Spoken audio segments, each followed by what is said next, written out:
Like, share this content, let a friend or that neighbor know where to go when it's time to tune in to Cowboys, sports talk, and beyond.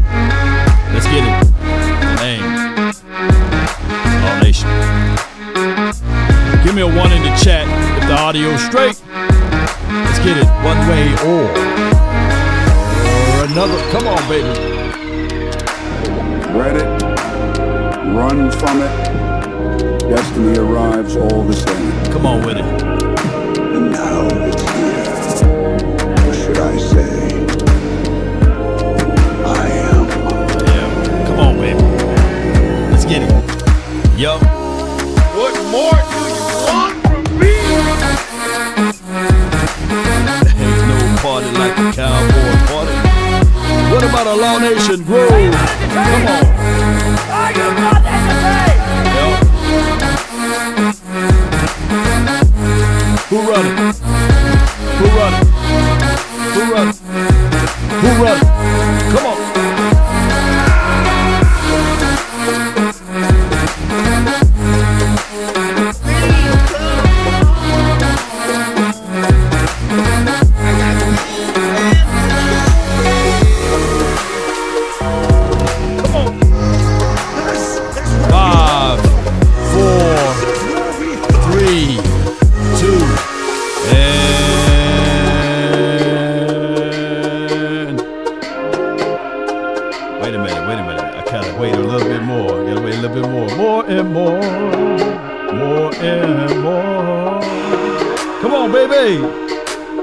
Gotta fix one more thing before we hit that live button. Come on with it. The name. All Nation. Yeah. Yeah. 5, 4, 3, 2, and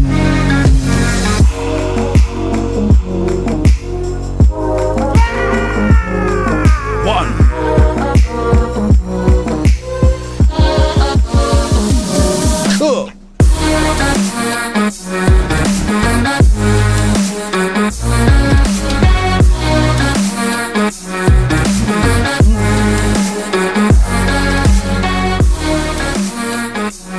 Come on, Browns, get down, baby.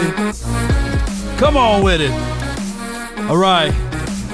One love to you and you and you. So here's the good thing about, the schedule's been semi-leaked today.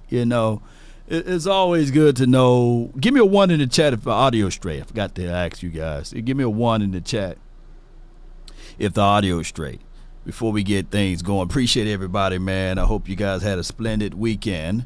All right. Ain't no party like a Law Nation party, baby.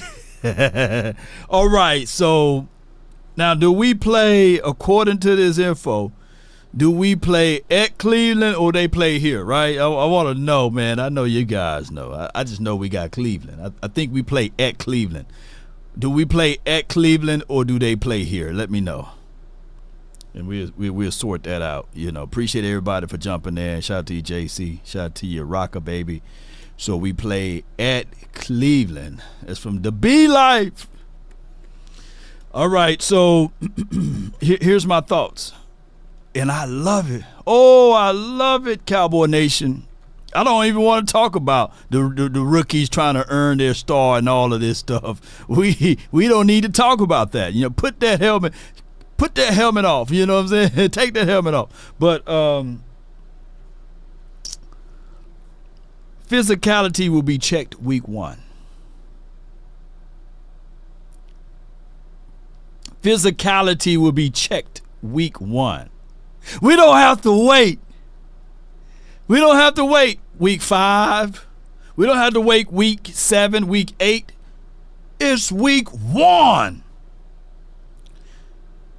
Our offense versus the Browns defense in Cleveland.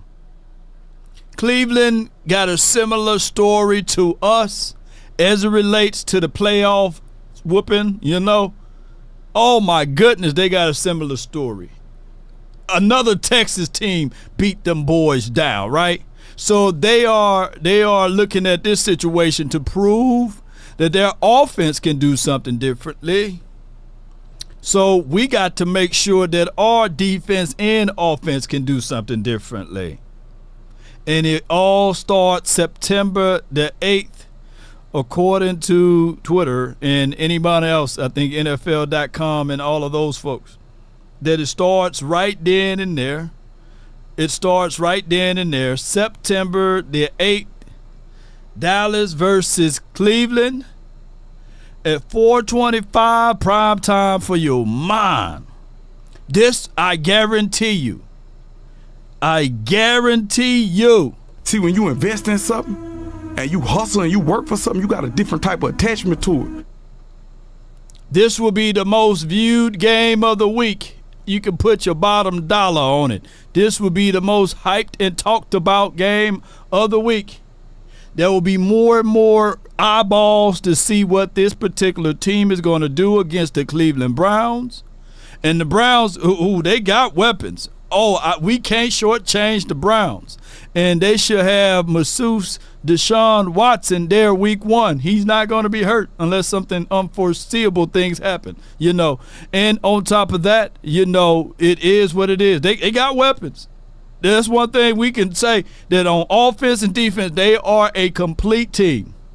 And matter of fact, before y'all start walking in here and thinking that these are the same old Browns, ask the 49ers what they were able to do to them boys last season. Yeah. We're going to talk about Goff got his bag too.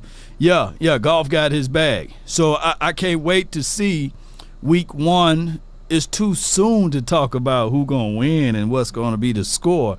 But I'm going to tell you guys, everything that we're preparing ourselves for, we better be ready for it.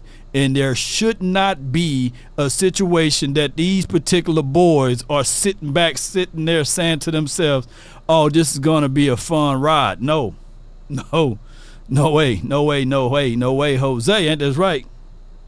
So when we start talking about our team and what we should be looking for from a defensive perspective, I'm going to tell you guys, I'm looking at this defense, the Dallas Cowboys, Parsons, and you think of what he's going to bring to the table going into a contract year, D-Law, on the last edge of his seasons with the Cowboys. These two boys going to be your bookend. And, of course, I want Parsons to play a little bit more at linebacker.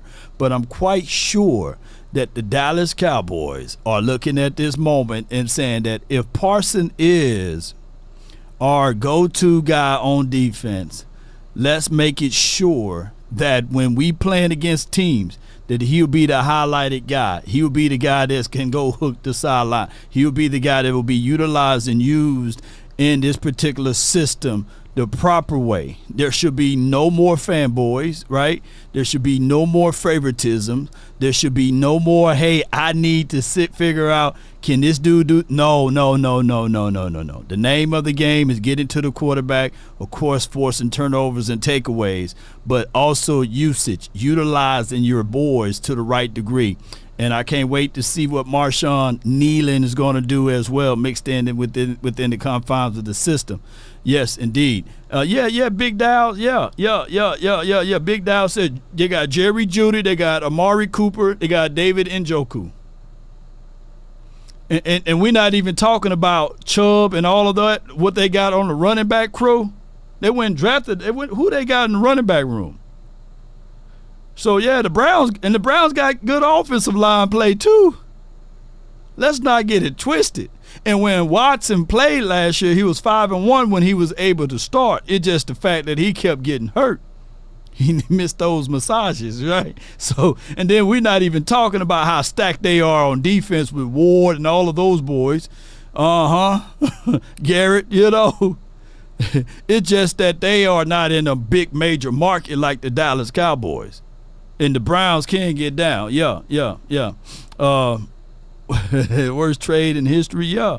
So it is what it is. But I wanted to talk about this too. Let me see if I can pull this up right quick before we talk about the aspect of this whole entirety. We got to talk contract. Definitely got to talk contract. The Lions. Breaking news about an hour or so ago. Lions and quarterback Jared Goff have agreed to a massive 4-year deal, $212 million per sources. That equates or calculates right around anywhere between 45 to 53 million APY, give or take. And when you look at what Goff is able to do, he's in a system that's favorable to him. He's in a system that everybody believes in them. And on top of that, there's no short changes of the way they believe in their particular team. I was watching. Here we go. Too much put out right here. Lions have signed Amon-Ra, St. Brown, Penei Sewell, and Goff. They had signed all of those people. Hold on right quick. Give me 1 second. I got to take this phone call. Yo, what's going on?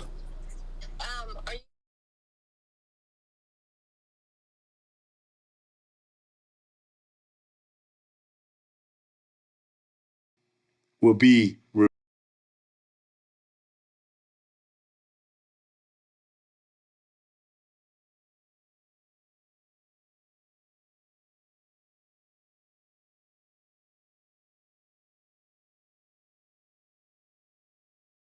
All right, I'm back. All right. That was Jerry Jones, man. Jerry Jones calling me. You know what I'm saying? That was Jerry Jones. He ain't lying. Yeah, that was Jerry Jones, man. But where was I? We was talking about Jerry Jones said, wait a minute now, hold on now. All right, so Lions have signed Amon-Ra St. Brown, Penei Sewell, and Goff. Meanwhile, the Cowboys are watching these leaves fall. I love it. And this is the list right here for those who need to know, who want to know. All right, so the highest average annual salaries in the NFL, you got Burrows, 55, Goff, 53, Justin Herbert, 52.5, Lamar Jackson, 52, Jalen Hurts, 51, Kyler Murray, shout out to him, 46, Deshaun Watson, we will see him week 1, 46, Pat Mahomes, money man Pat Mahomes, by the way. Yes, indeed, 3-time champ Pat Mahomes, right? He got 3 Super Bowl rings, don't he? 3-time, or he got 2 of them? How many rings? I forgot. I stopped counting, man. The man just winning everything. Kirk Cousins, 45. Joshua Allen, 43. Then you got Dak Prescott right at 40. And then you got Stafford and Daniel Jones. So I'm gonna tell y'all, man, he got 3 of them. I'm gonna tell y'all right now that the Dallas Cowboys, what you guys wanting Dak to do is to still get paid the same over 40. No, it's going to go up. That's how the price goes, right? Yeah, he got 3 rings, right? 2 against the 41ers and 1 against the Eagles, man. Is that true? Is that accurate, right? 2 against the Niners and 1 against the Eagles. Let me know if I'm right with my numbers right there. And both of those teams we can't stand. So Pat Mahomes is a true Dallas Cowboys fan. You know what I'm saying? Shout out to Pat Mahomes. We got Kendricks and Worst Freeman. God dog, D Schiff. Yeah. Let's listen to this right here from what my guy Coach Marv sent me. And this is Big Nate going into the details of physicality and mindset. Now, it's a little lengthy here, but I thought that we can tie this in, and that way we can get things going. While I'm doing it, while I'm pulling up this audio, just want to let y'all know that, the Dallas Cowboys,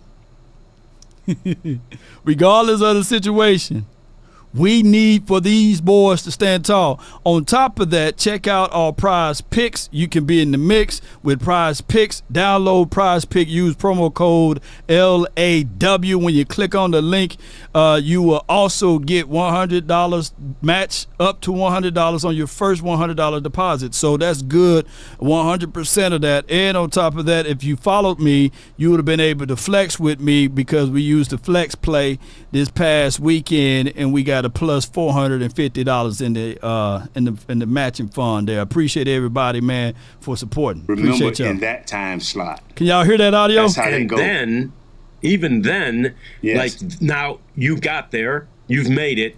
You got to have success. And, Yes. and, you know, certainly the one that comes to mind, first-year player, Mozzie, right? Yes. He's got to be better to be it. He's not it yet, right? Yeah. See, and that's what I tell people. The drawback to being a Cowboy is, number one, the media. Number two, the fans. Well, yeah, listen to my guy, That Big Nate. ruins a lot of kids, you know, because the media don't come in and ask you, what are you going to do? Well, they ask that question. What are you going to do to be a better player? What are you going to do? Like the Ravens ask their draft picks. Once they come in, ownership, management, and coaches say, what do we need to do to help you get better? They make you. All right, before, and let me say this, though. I'm going to say this, and I'm not going against the grain to be just going against the grain, ladies and gentlemen. I don't care if it's been reported that Maz is 380 pounds. He's not eligible to practice. He's not eligible to lift weights. Larry Cross right now and Kevin Nichols and Ratio and D Shift can lift more weights than Mozzie right now. Why? Because he had shoulder surgery and he can't lift anything. So yeah, what you supposed to do? Yeah, you supposed to gain some of that fat weight back. So you know, but what I'm saying is, and I'm not beating up Mozzie, is this right here, ladies and gentlemen. Let's not get fooled with a few reports. Although, granted, we're glad that he's north of 300 pounds. But he's not moving around. He's not moving around. And that is the reality of it right now. So the Dallas Cowboys, it's a long process. And what we got to understand, too, even if Mozzie had a stellar career his rookie year, or even if he had a horrid career his rookie year, it normally takes 3 years for an interior defensive tackle player to be able to get ready, you know, to get the ins and outs of things. And that's just what I'm saying, baby. Yes, indeed. All right, we got Lord Nova, member for 51 months. God. Good. That's where the guts went. Just dropped them. Sheesh. You start thinking right away long when time, you walk man. in the door. Oh my God, what do I need to do? This coach asking me, so they can focus on what you need to do to get better.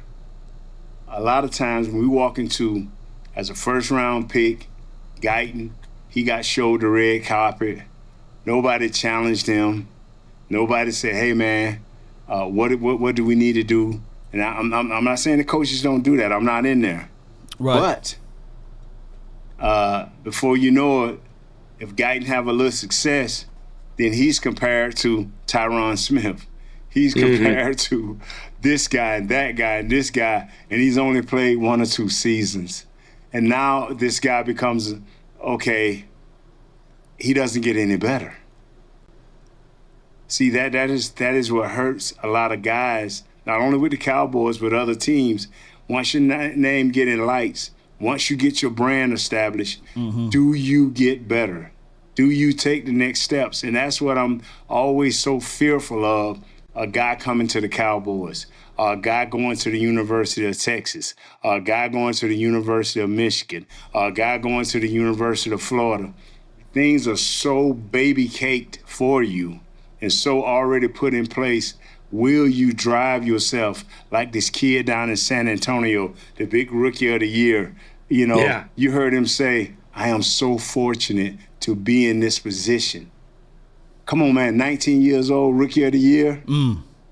Almost 4 block shots a game, 19 points. This kid, like, I got a lot of work to do. You rarely ever hear a Dallas Cowboy player say, I got a lot of work to do. Yeah. I'm not going to hold that against a Cowboy player of not saying that they got a lot of work to do, because it's a twofold thing. It's a twofold thing. I'm gonna let him play it out, and then I'm gonna give you guys my thoughts on it. Ways, that's one of the criticisms, right? Since the times when you and your guys were winning Super Bowls, it has in some ways it's gotten so opulent and so beautiful and so luxurious around there. Right. It's almost like it's softer. Yes, and it's not.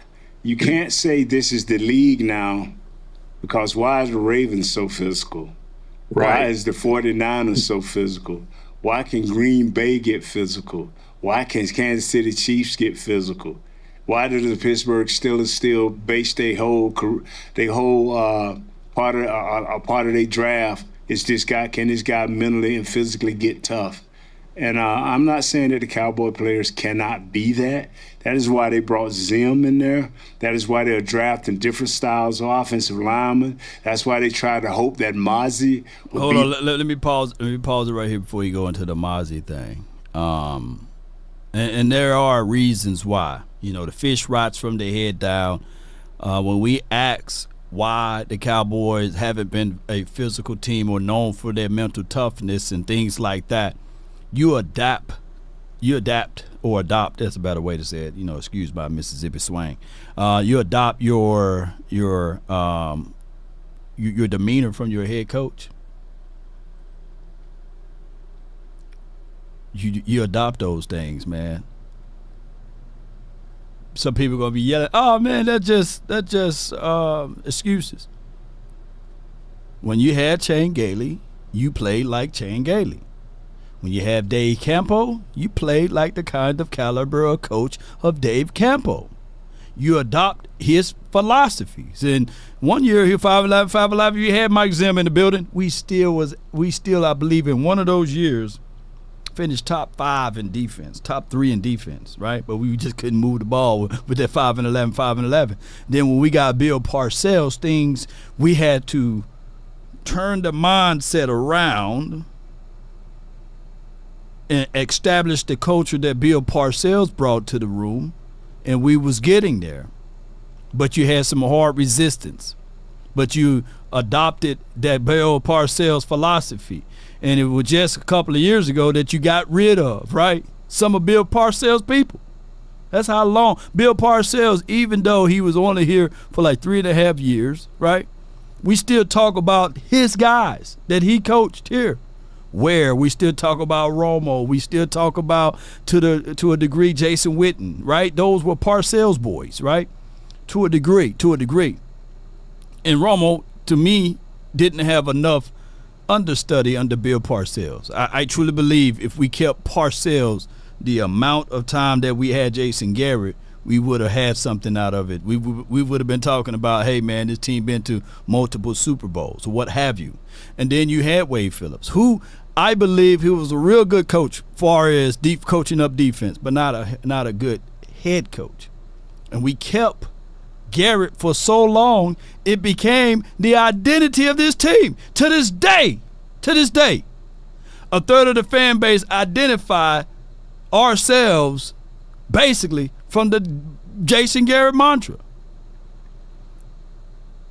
8-8 boys, all of this stuff. Can't get it over can't beat good teams.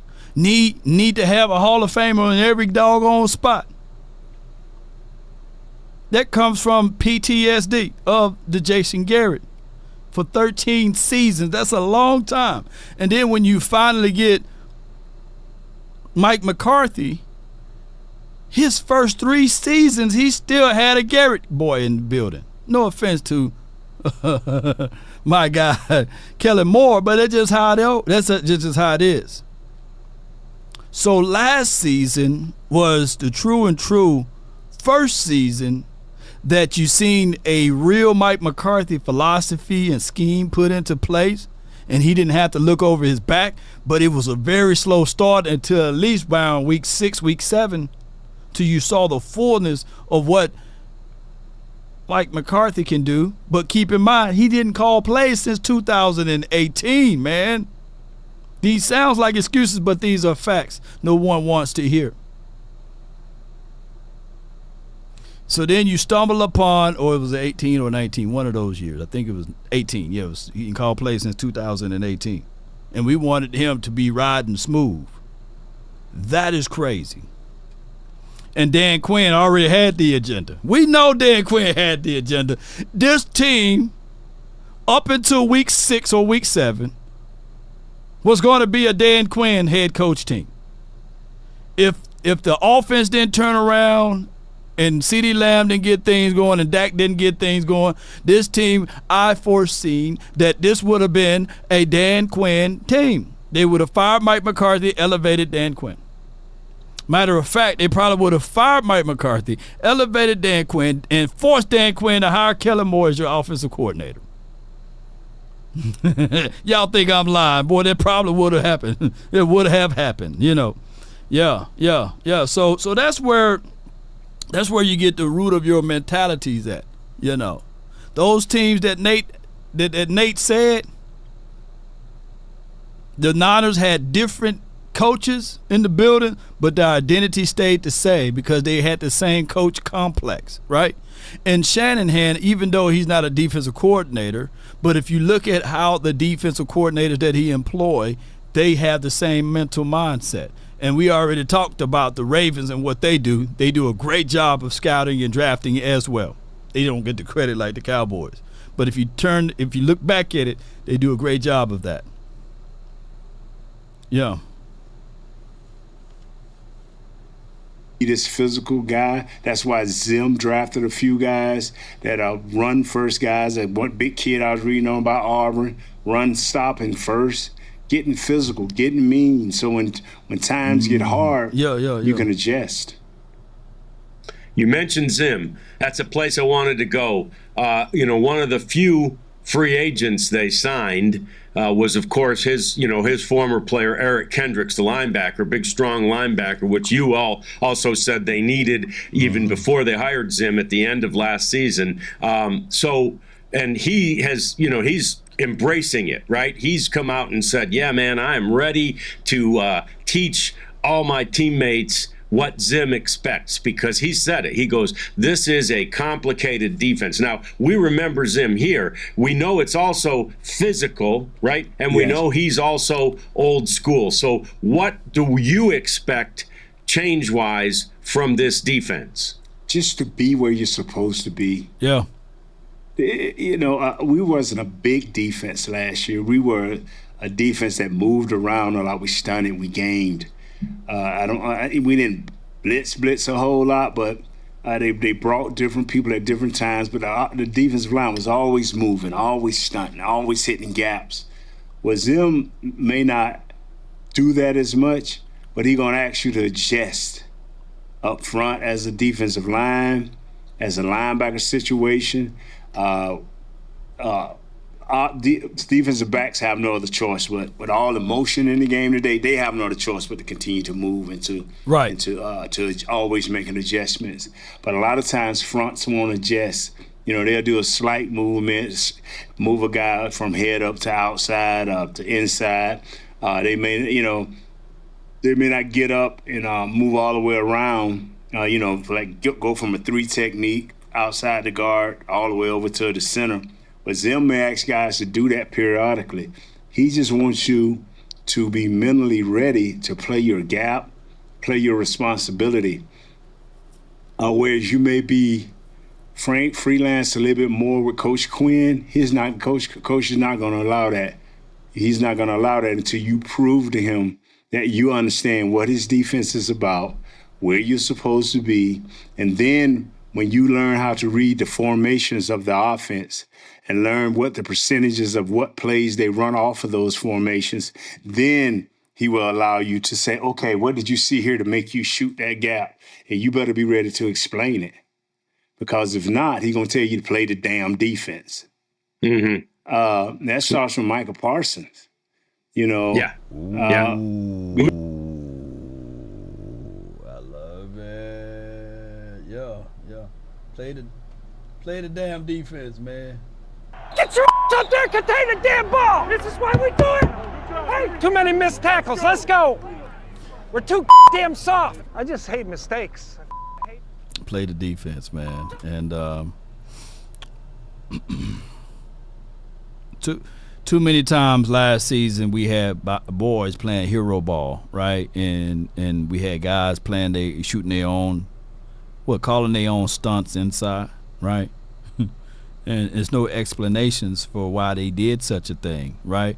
And there were no accountability. I think that's a major thing. Even if we can just shore that up and just have accountability there, I think that we will see a better improvement on this team. And I asked most of you guys, who do you trust more? Who you have more confidence in, offense or defense? And then a lot of people said offense. And I couldn't find no one to say, hey, man, I really believe in this defense, right? I really believe in this defense. Our problem is with the offense, and I was listening to my guy Sky show earlier this morning as I was preparing some other things on the business end. And a caller called in, and he was like, hey, basically, the running back by committee thing, who were the running backs for the Patriots? Can we be like that? Because are the running backs pretty much overrated, etc.? And it's not like that the running backs are overrated. It's just that with run game, I just need for us to make them pay. We know that Tom Brady is a goated. He shouldn't have to wait 5 years before he can enter in the Hall of Fame. Like, immediately next season, they should go ahead and put Tom Brady in the Hall of Fame, right? But also he was blessed to be on a team that strategy and scheme was all put into place, and they always had top-tier defenses. On top of that, they were a well-structured team, and they made you pay for your foolishness. If you're going to play 6 or 7 DBs back, he's going to kill you underneath. He's going to take what the opposition give you, and he's never going to force anything. That never was Tom Brady's game. To a degree, we can all argue that never was even Peyton Manning's game. And those are the two of the better throwers of the ball, the better quarterbacks that this NFL have seen in the last 15 to 20 years, that they just take what the opposition give them. Both of those boys are not known for having a strong arm, by the way. So when we start talking about using running backs, they use them as a committee approach. And the Cowboys, what our biggest impediment last season is, damn it, when we needed 3 yards, can we at least get that? And we couldn't even get that from our running game. We just needed 3 measly yards, man. Couldn't get it. See, one game we just needed 2 in a push. Couldn't get it. Them short yardages counts, man. If you think I'm lying, look at the Eagles, man. They did tush push everywhere they wanted to do. They were confident. They were so confident that they didn't say that they had 1st and 10. It was always 1st and 9. 1st and 9, wherever they went, because they was confident in getting that one little old yard, and that's powerful. 1 yard is powerful. And multiple times, the Dallas Cowboys, we couldn't get 2 if we wanted, if we needed it, and we couldn't get 3 if we wanted and needed it, even when teams were playing light boxes. So the identity of the Cowboys run game, when we start talking about this, can we at least get some type of traction going? I hope so. I hope that that's all we can lean on. The resurgence of Ezekiel Elliott, when we need 3 yards, when we need a loaded box, I need that. I need for these boys to make them pay. I need for Royce Freeman to make them pay. I need Tiny Deuce Vaughn to make them pay.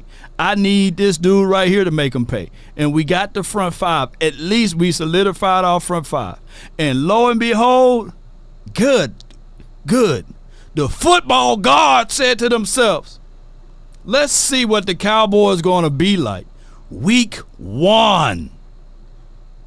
You dealing with a stacked team week 1, which is good. Good test. On the road.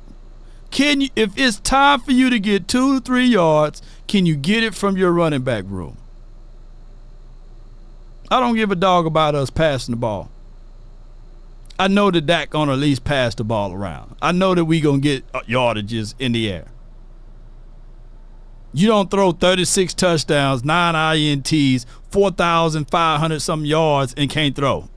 You don't do that by mistake. You don't lead the league in quarterback completion percentages and all of that good stuff by mistake. I get it. Most of y'all can't stand the quarterback, and I understand it, right? It's been a long time. But one thing you can say to yourselves, if you really just take off the Dak hate glasses, you can say to yourself, man, we definitely didn't have a run game. If we had run game, right, and we were still not able to do X, Y, and Z things, then I'll say, hey, you right. But we didn't have no run game. And even when we had the fake run game, it was still, could we get 3 yards when we needed it? The last time we had something going, cooking for us like that was Dak rookie season. When we needed 3 yards, we can get it.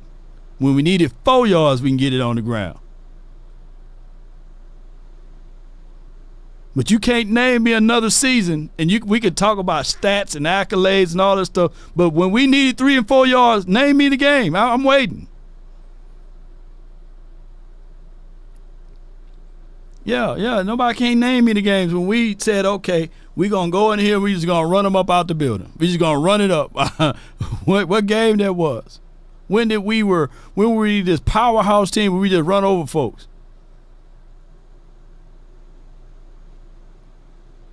Who's a freelancer? Yeah, we're going to find out if you're a team player. Do you want to really win, or do you want to win when you have good games? Hold on, it just hit me. The last time I saw that when we were running with an authority was I think it was against not Green Bay. It was against the Giants one year. We went 13 personnel. Boy, we like, yeah, dog. And we had Kellen Moore cooking up some stuff. That joker even went 14 personnel. We were like, I thought they don't even have 14 personnel. He put 4 tight ends out there. And then for the following week, for us to never see it again, we couldn't even barely see 11 personnel. He just said, hey, man, this works, man. Let me do away with this. But we can't even name the game that we just dominated on the ground. And the quarterback just had to just wide 80 or, yeah, here we go. None of that stuff. I remember that game, the Giants game, that we dominated on the ground. What was another game, y'all? In these last 8 and 9 years, you had to go all the way back 2016. Shoot, people had kids. Their kids going in 3rd grade now, man. Shoot. Shout out to Cowboys, JC Network, man. Appreciate you, man. My dog, man. Great film assessment, man. Be sure to check out my guy. When you have 2 and 3 sacks, like I tell people, I love Parsons to death as an athlete, and what he's capable of doing. Put the butt in there, but this kid has not reached his potential. Yeah. Because your 20 pass, your 20 sacks don't impress me. That don't change enough games. But if you become that run defender that I know you can be, brother, you will be an unlimited player.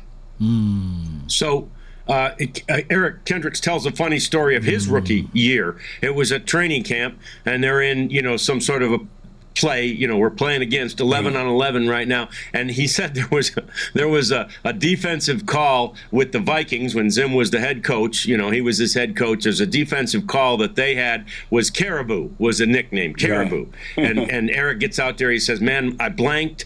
I'm middle linebacker, so I'm calling it, and I say circus. He said I knew it was a C word. I couldn't remember it, so I just said circus. Zim blows the whistle, man, stops the whole thing down. Practice goes silent, and he goes, what the F is circus? Right.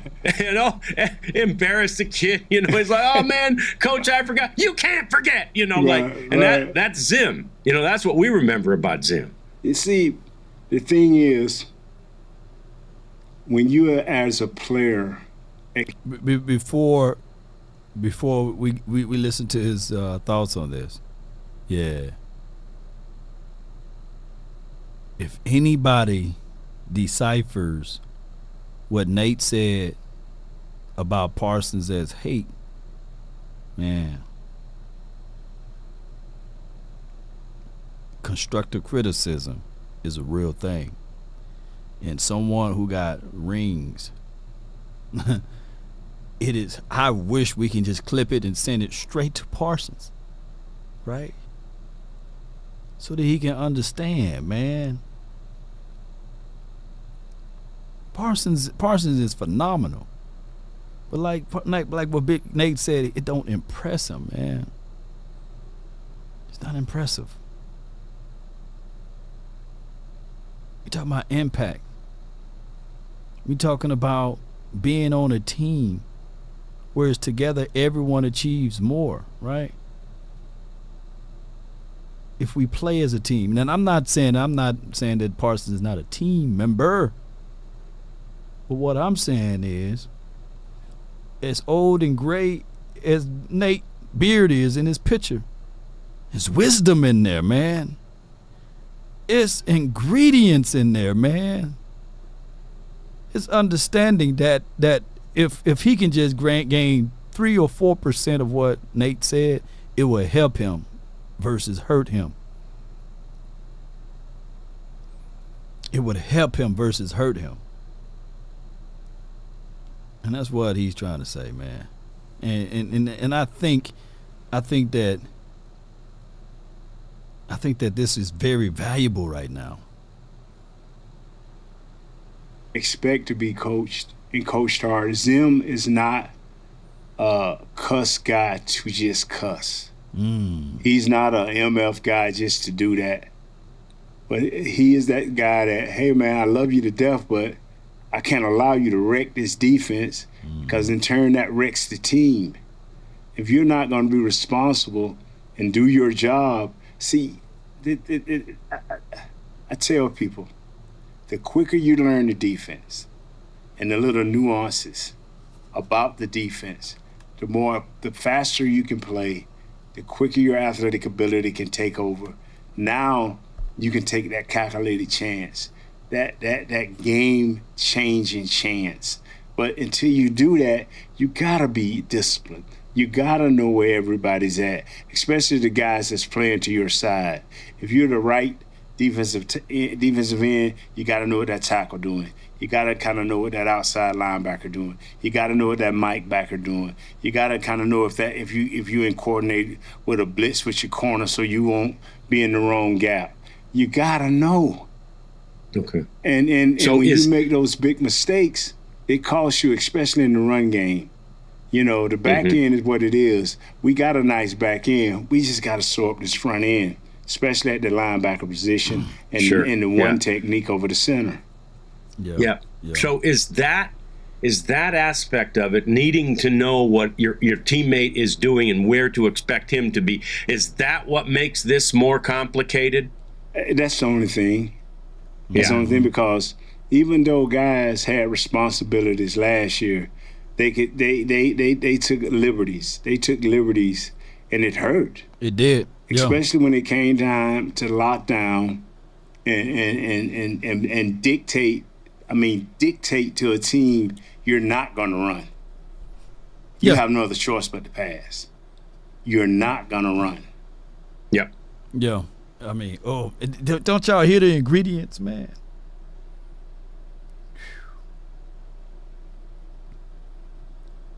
Dictate to a team, you're not gonna run. You're not gonna run. Yeah, man, we need to have that, and we didn't have that last year. Problem is,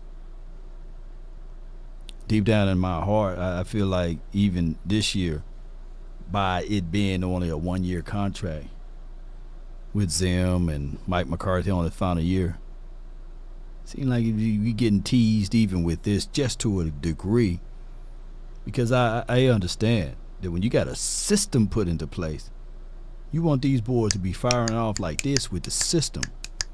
You want to build upon this thing. You don't want to have it going into a final destination type of groove, whereas you got to win it all now. And that's how we kind of operate. We put the extra pressure on these guys to perform at an extra level, and their burnout game is real. if no contract come across that table around November-ish, then that coach he may not have that same passion, man. I'm just being real with y'all. You know, the mama nims that's on this team, the wives and the ladies and the side pieces, man, they gonna be like, hey, where we gonna be at next year? They gonna be at the house putting that pressure on them boys. It's good to know that you got a 5-year contract where you can install your system, not to get lazy, but to know what you're working for, man. And y'all feel the same ways, man. Y'all on y'all jobs, y'all feel the same way. You feel good knowing that you got at least a 4 or 5 year cushion, or a 3-year cushion at least.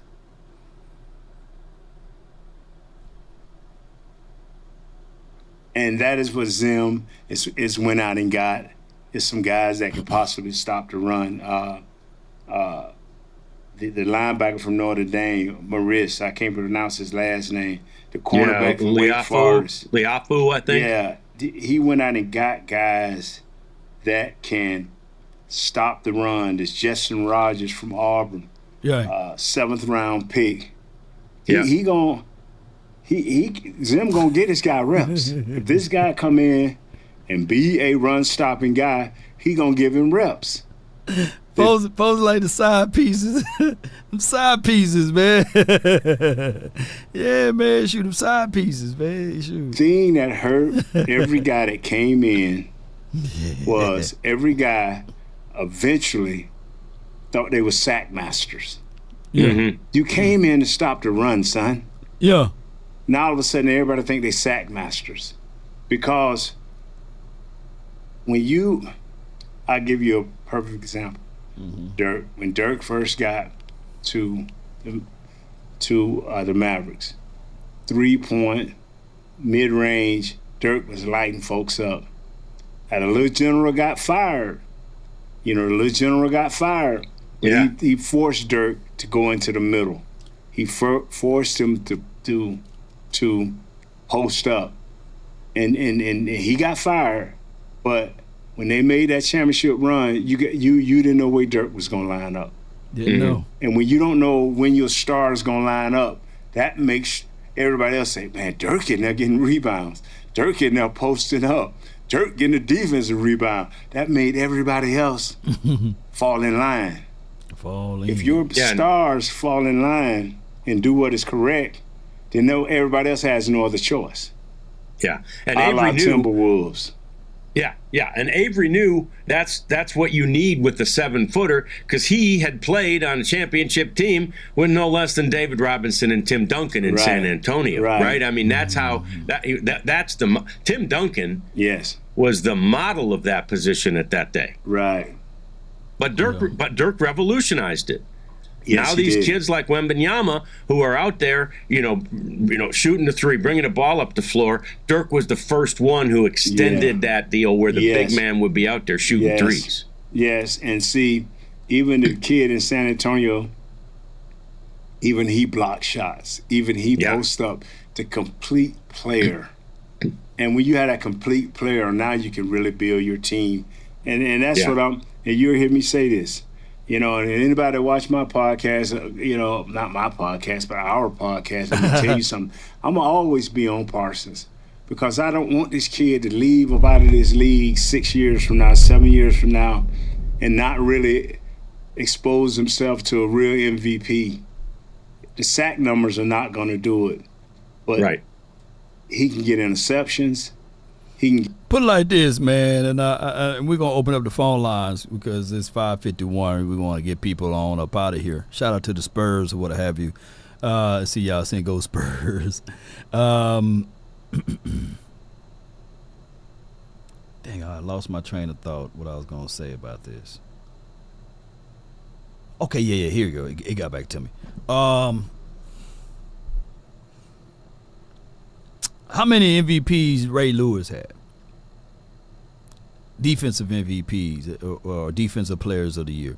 How many? If y'all know that by the top of your head, I don't feel like Googling it. I know he had one of them at least, right?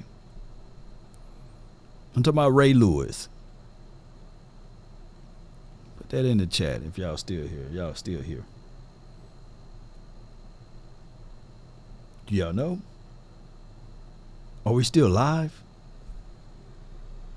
Are we still here, ladies and gentlemen? 1, shout out to you, Chris. 2, and I appreciate you, man. Dallas Cowboy hard hitter.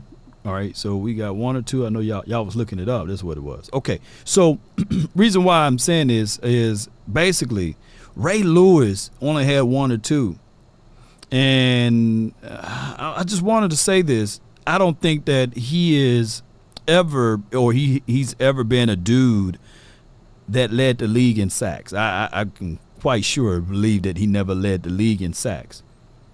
But, and I'm not saying that Parsons is a Ray Lewis though, but he could be a better version of Ray Lewis if he adopt that role, even though they play 2 different styles and kinds of caliber of linebacker spots. He can be a better version of even a Fred Warner if he adopt that role, right? So, and I get it. Somebody mad right now. Like, oh, Lord, you blasphemous, man. Ray is unbelievable. He's a blah, blah, blah guy, you know. So is Fred Warner. But what I'm saying is if he's used correctly, I don't think Ray Lewis ever ran a 4.3. I don't think that Fred Warner ever ran a 4.3. I don't think that those boys had the immense amount of talent that he brings to the table as it relates to sack and off-ball movement. I think that if you can figure out a way to channel that energy that Parsons got, that unbelievable energy, and use it correctly, he can be just as dominant as those boys, as a Ray or as a Fred Warner or as any linebacker to ever grace this game, and he can do that. You just got to know how to use and utilize him in those particular fashions. Ray gave Trent Difford a ring. Yeah, Kevin, yeah. So I'll just look at it from those perspectives. And he just got to love the game like those boys love the game. And Fred Warner, his storyline is still being painted and still being written, right? It's not like he hung it up yet. So it's very catchable. Very catchable. It's not like Fred Warner light years ahead of what Parsons is doing, right? It's not like we circling the calendar and saying, okay, or circling the team members and saying, hey, pay attention to 54 over there. No, they literally saying that. But that's also behind Bosa. That's also behind other characters that they got on that particular team as well, right? And for those who say, well, what did the Minnesota Vikings been doing under Mike Zim? Well, Mike Zim never had this kind of caliber of talent over there. Barr and Kendricks that's here now, name me the talents that you can sit back and say, wow, he had that over there, man. We got Diggs, man. Diggs technically is considered almost a generational talent himself. Bland, technically, it's just that we eat our own and we allow the outside people to water down Bland and what he's able to do. Come on, man. He didn't have those type of boys over there in Minnesota or in Cincinnati. Yeah. 2 times. He won it in 2000 and 2003. Right. Appreciate you. Yeah, appreciate you, Christopher. Yeah. So we just got to learn how to utilize our weapons, man. And just because, look, use this as an example. Batman got this dang on belt, man. They got every tool in the box. Because he know how to use those weapons, those tools. But you put those same tools on Green Lantern, he don't know what to do with them, right? Man, Green Lantern got all of them tools that Batman had. He don't know what to do with them, right? I give my guy in the chat, Iceberg Slim, Batman tools. He probably don't know what to do with them. So even though you got the tools, you still got to know what to do with them. And that's been our problem, man. We get like we talk about, hey man, the Cowboys had 9 All-Pros. That's like putting Batman belt on Wonder Woman. She don't know what to do with it. Superman don't need it. It's just a waste of tools, right? Superman, he fool around, put Batman belt on, he can't fly. Batman got a little piece of kryptonite in that belt.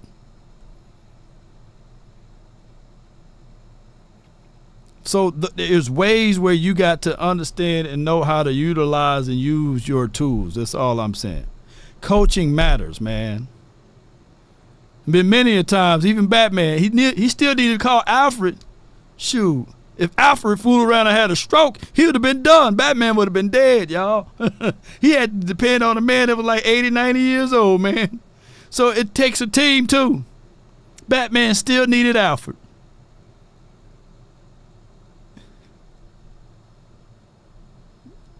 Just facts, man. And boy wonder, he still needed him too. He still needed Robin.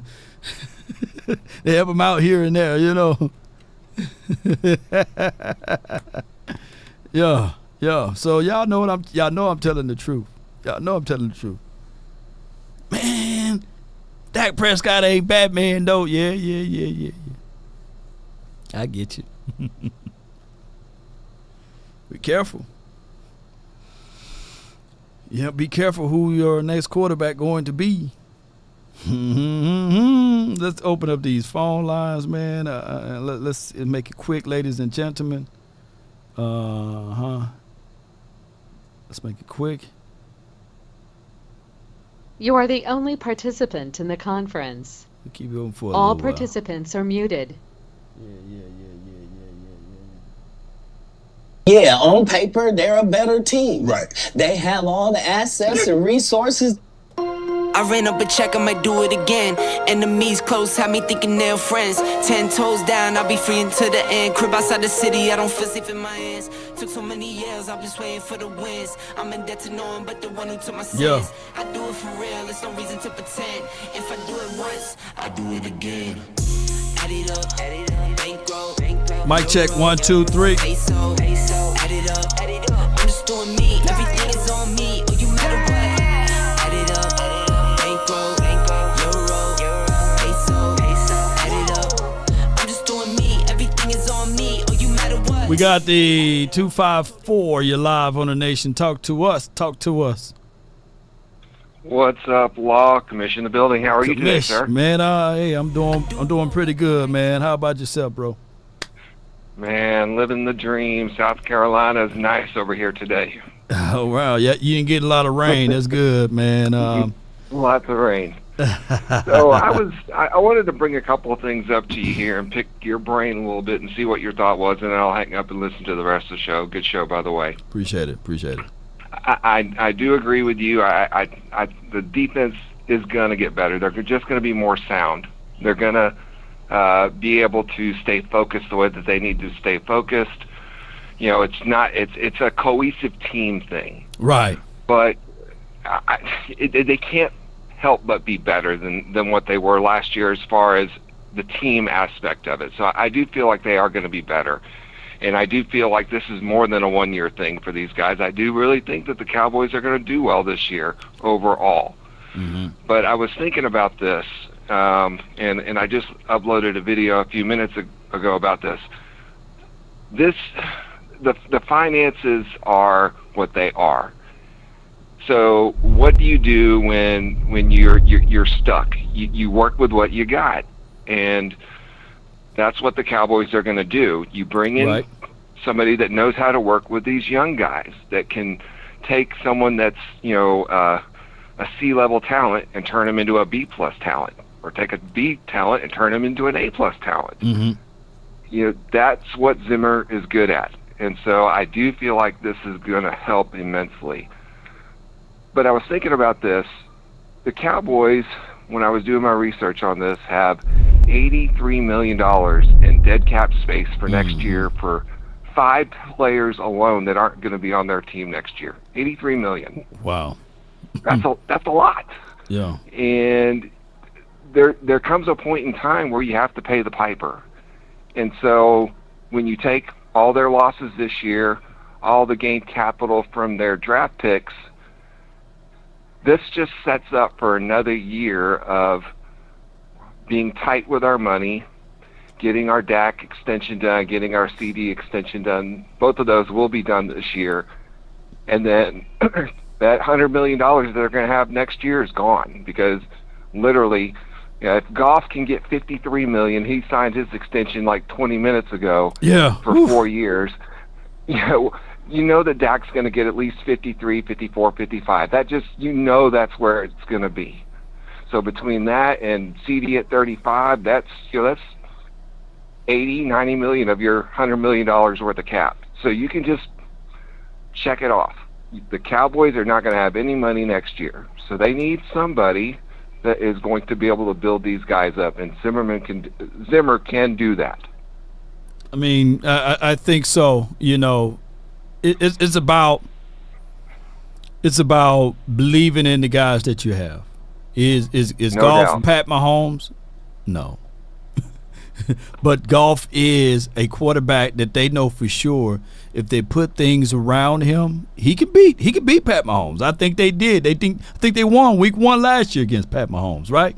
Or that was on a team that was capable of winning versus a Pat Mahomes. So it's all about, do you ultimately believe in your quarterback? And then on top of that, for sure how the money thing work.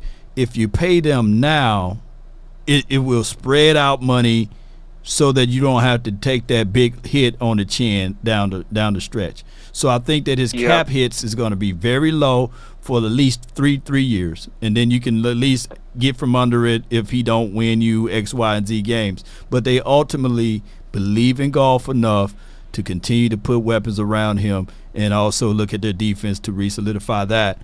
And they say, hey, we just going to roll with this. This is our guy. This is our toy. So one more thing, and then I'm going to run and listen to the rest of the show.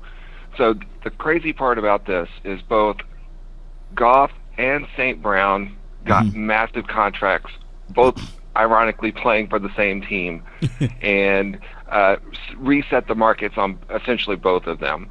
Goff's now the second highest paid quarterback in the league, only behind Burrow. Yeah. So you take that and you just know that's just, if that doesn't tell the Joneses for CD and Dak what they need to be paid, I don't know what else will. This has to get done, and it will get done sooner rather than later. It has to. Yeah, it has to. And then I do think going based off of the shortages of funds that they're going to have next year, because next year is the tight year, real tight. If there is any extra, I do think they're going to try to front load those CD and Dak contracts next year to kind of set things up for the following years to make their cap hits a little lower. That's all I got. Man, appreciate the commission, man. Hey, let people know where they can find your channel at again, Yes, sir. Yes, sir. So I'm on YouTube, Commish Gaming and Sports Talk. The and is an and sign. You can also find me on my Instagram platform. It's also Commish Gaming and Sports Talk. That part's still a work in process. Still new to the game. No doubt, man. Appreciate you though, man. Thank you for jumping in, bro. Good call. Thank you, sir. All right. That's a good call from Commish. Yeah. I don't have his figures in front of me, but I'm looking at it right now according to Spot Rack. His cap hit is going to be $32 million, and that's Goff, right? And then 2024. So I'm thinking that, 54. So they're going to adjust that, and I think that they adjusted it. It's going to be down to like $27 million for 2024, 30-something. 27 to 30, give or take, on the cap hit. So it's crazy, man. And he's no spring chicken, too, so he'll be 30 this year, right? And that's Goff, and he's hitting the prime of his career. I like Goff, right? I like Goff. I like his skill sets and things like that. And he can win you games, right? He can win you games in a pinch, and he can be on teams to win you games, and he can lose you games. I think that they lost to the Cowboys this year. Y'all let me know. Did they lose to the Cowboys? And he looked very pedestrian the last 2 times I've seen Goff versus the Cowboys, believe it or not. So it's one of those things, whereas the Cowboys got to understand that all of those boys that signed outside of Panay Sewell, we have better players. We have Dak Prescott is a better thrower of the ball than Goff. His resume is better than Goff. Now, Goff been to the Super Bowl, and I think Goff probably have more playoff wins. But everything down the list, touchdown to interception ratio, yards, rushing touchdowns, in every single category, Dak Prescott is better than Goff, right? It's crazy to me. And on top of that, on the other end of it, Ahmad St. Brown, in every single category, C.D. Lamb is better than Ahmad Ra St. Brown. However you say that man's name. So that's crazy. When you look at the totality of everything, it's better, you know. And we sit around and we sit on our thumbs on signing our own, which is crazy. It's flat out crazy. And we make these excuses, and they go out there and they sign their boys. Ain't that right? From the 202, no clone Tyrone, you're live. What's going on, Law, man? Not much, man. Nothing much. Talk to me, bro. I appreciate the show, man. You're doing a real good job with the show. Thank you, man. I had one thing, and I'm gonna just let my man let somebody else come in.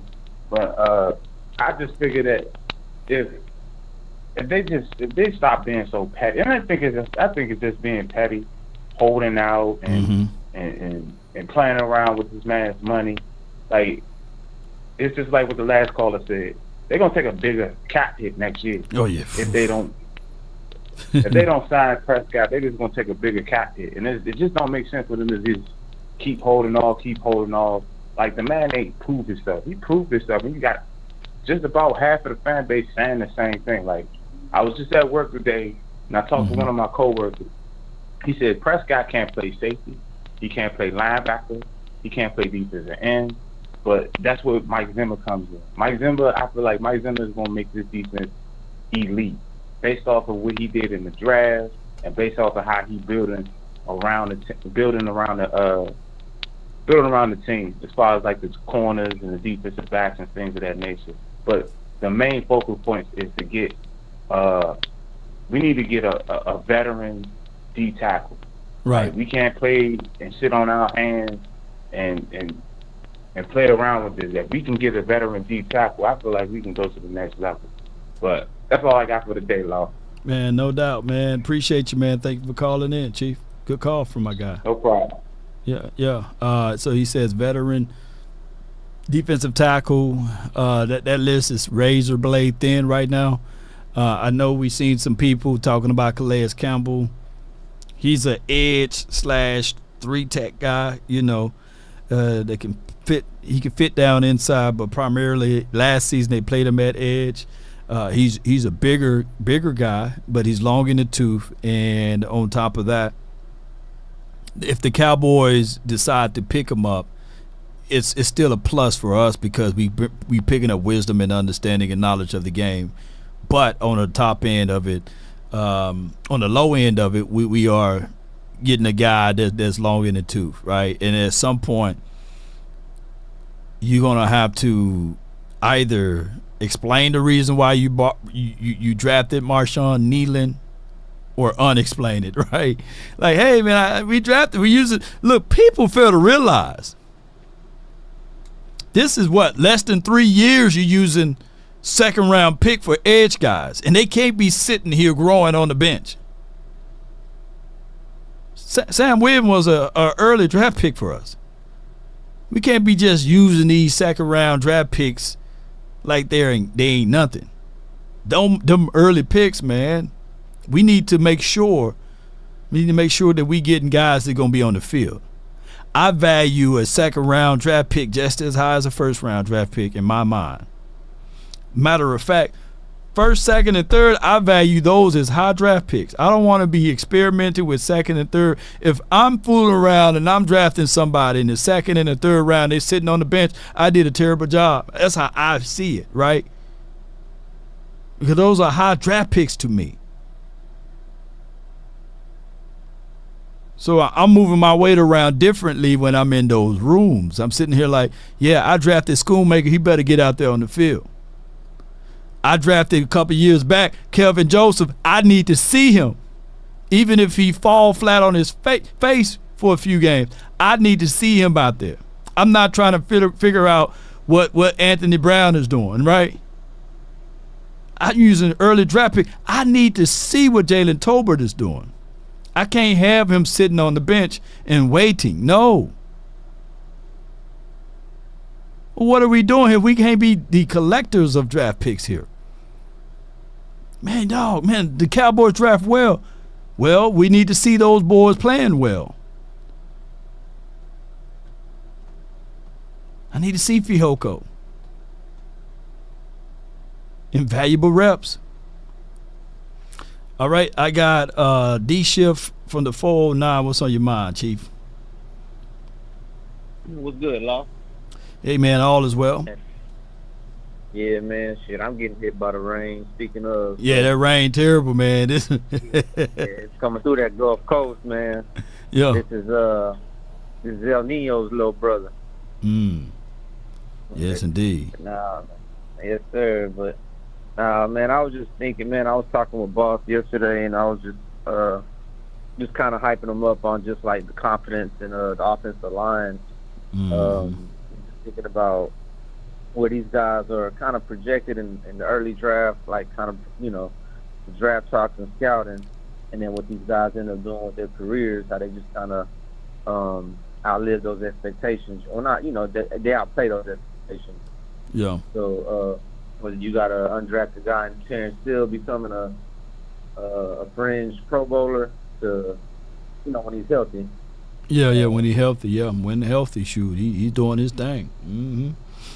You know, projects like Tyler Smith, man, they gonna become future multiple time all pros for you. So it just all ranges. So Travis Frederick, you know, some guys had a 3rd round pick on him and could have been a Hall of Famer had he been able to, you know, play out his career. So yeah, you know, just much kind of just whatever they're doing with some linemen.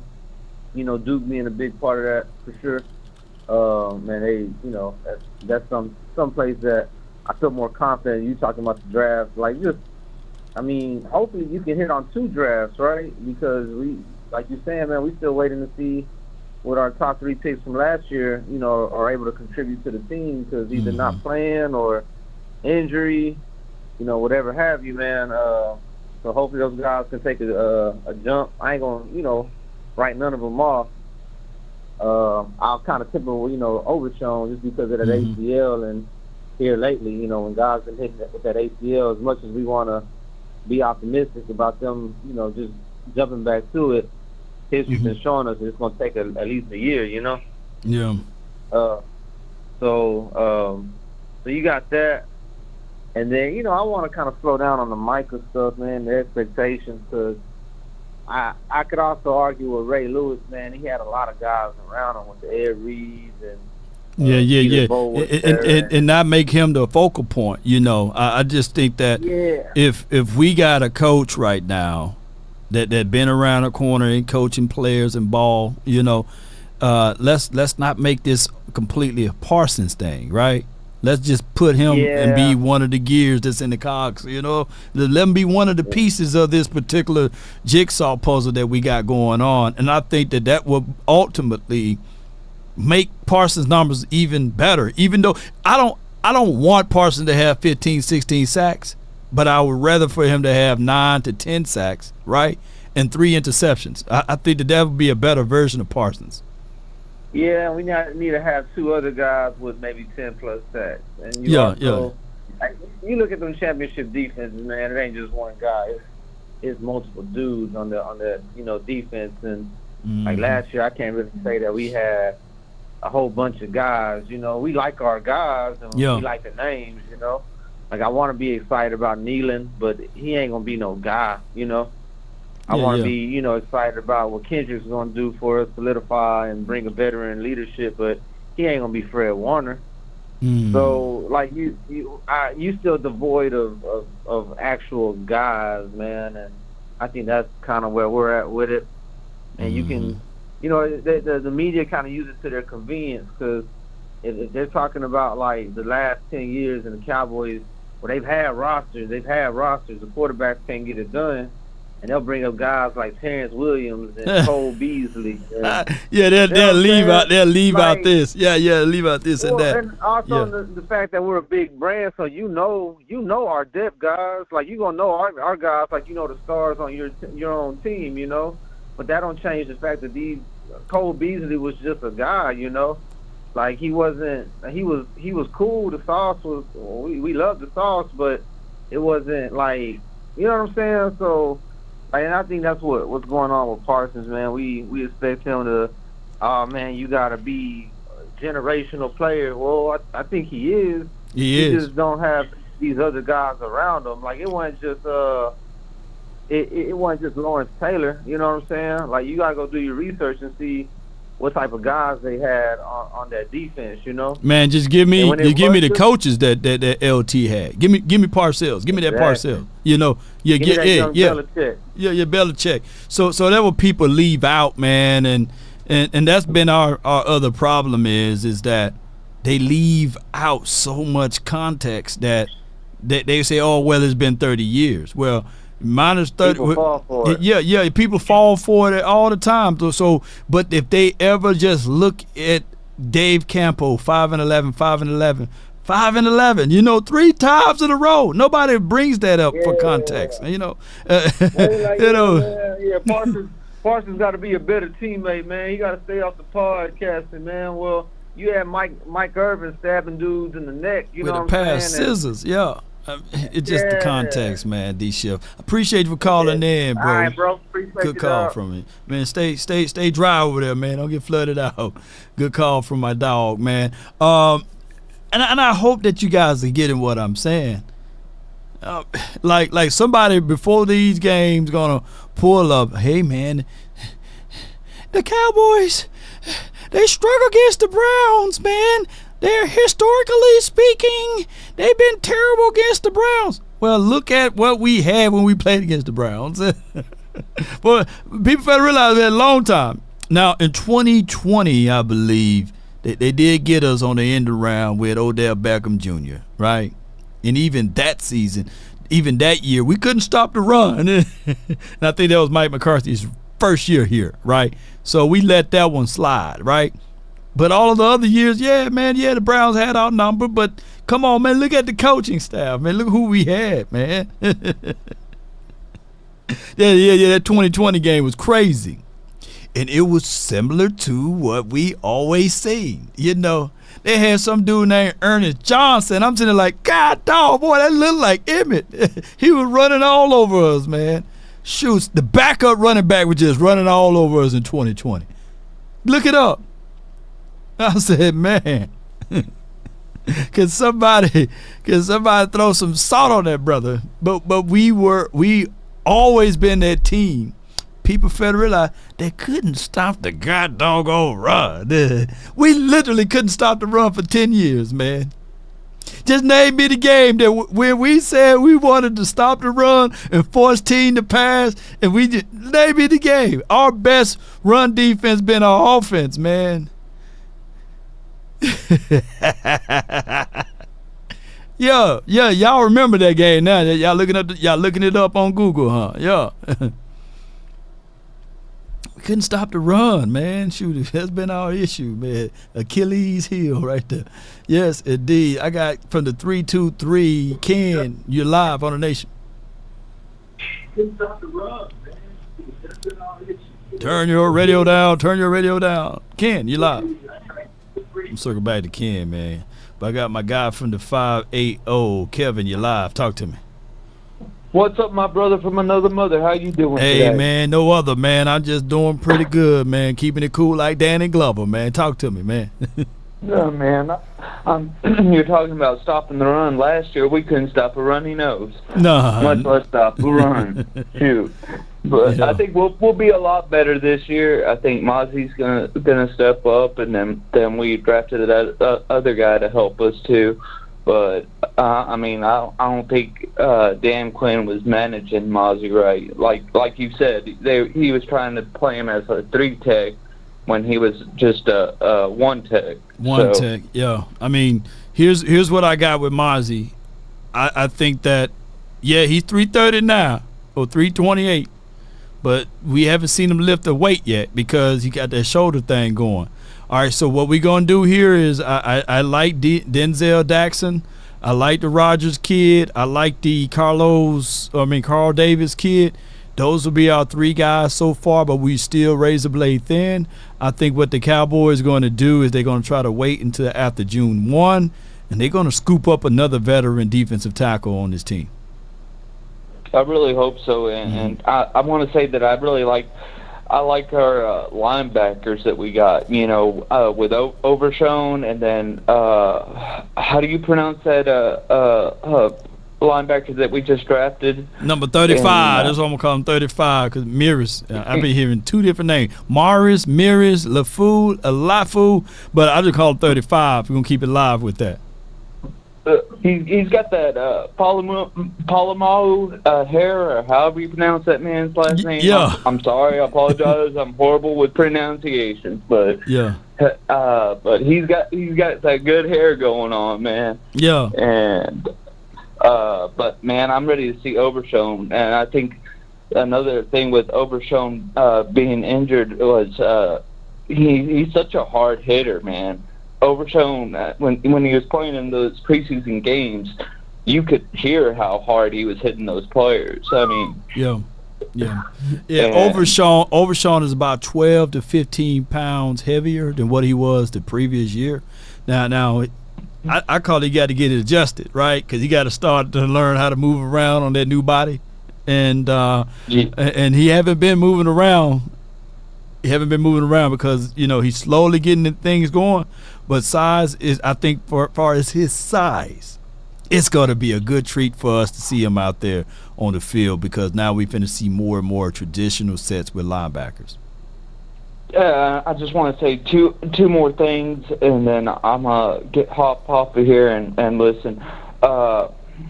I'm all on that train. Let's free Snoop, man. Let him blaze through the competition, man. Let's give him a chance. We gave Deuce a chance, and let's keep that going. Let's give these young bloods a chance, man. Oh yeah. I'm all down for Snoop. And then I just wanted to thank you for everything you do. I'm a recovering alcoholic. And I'm 10 months sober, but you make it so much easier to go through my life being sober, and I appreciate everything you do, man. Appreciate you, Kevin, man, and hey, continue. You got 2 more months, man. Sure, let's go.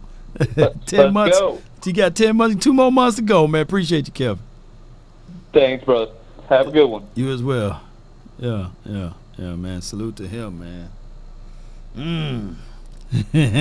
Y'all know how man. Y'all know how I get when I get a little oil, so I ain't gonna say stop it, but I'm gonna tell you, man, I'm very, very, very, very, very much proud of my guy, DC for life, man. Congrats to him. Yes, indeed, man. Let's go back to 562. You're live on The Nation. Talk to me, man. What's going on, Laura? How you doing? Man, I'm doing great, like Tony the Tiger would say, man. Talk to me. I dig that. Mm-hmm. Man, one, I'm excited. Okay. What I was going to say, I think if we win 2-3 games this season, Mike Zimmer is getting a new contract. Just 2 or 3 games? Just 2 or 3. Just 2 or 3. No, 2 or 3 games that is convincingly. Oh, okay. Like shutting down offense.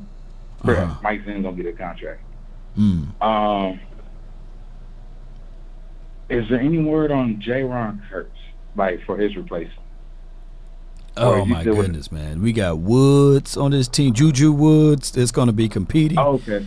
We got, I think my guy Wanye can do that. Marquise Bell can give you a little bit of that. Yeah, man. I mean,